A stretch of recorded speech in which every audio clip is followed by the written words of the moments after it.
The special thing about Bernard Lewis is that there are so many things that are special about him. The most insightful academic, in my judgment. We are all students of Professor Lewis. By far the most thoughtful, the most knowledgeable. With his wisdom, his wit, his humor. I don't think they make them anymore like Bernard Lewis.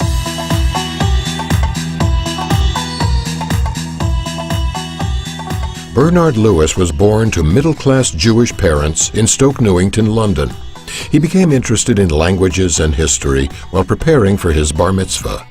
My parents hired a teacher to prepare me for it, and the expectation was that it would just be to prepare me for my bar mitzvah. It was my supreme good fortune that the teacher they found for me was a real maskil, and I was always interested in languages and history. This was an encounter with a new language and a new history. And then, to my parents' utter astonishment, I asked if I could continue my Hebrew lessons. It began, as I said, as part of my education. It became an obsession. And finally, it became a career. We don't realize, oftentimes, even people who admire his scholarship, that this scholar is in command of 4 civilizations.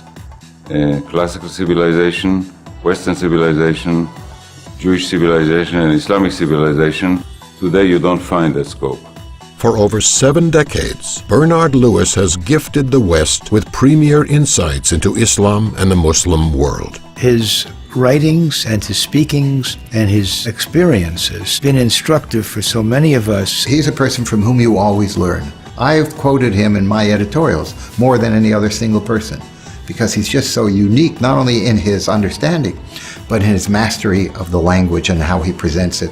And it's almost poetry. Always able, from that very high perch of a great professor, to enter the simplest, the most common minds and explain it in a very common language, which made everybody understand what that clash of civilizations is all about. There is no person to whom the leaders of so many countries throughout the world turn for an understanding of what it is that went wrong and what it is that's going wrong. Got influence on the governments, he's got influence on the intellectual elites, he has influence on governments outside the United States.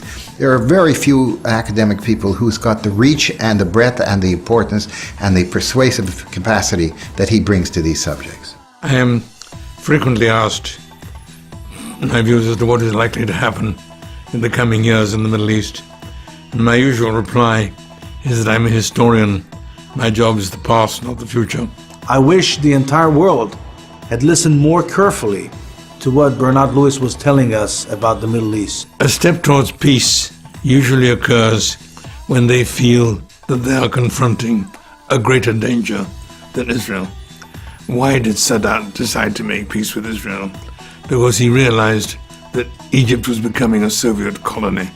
Now, he's understood what was happening in Iraq, what was happening in Iran, way before other people understood what its implications were. Today, when we all live in the shadow of this clash of civilizations between the West and Islam, we can think back about the man who was first to identify this.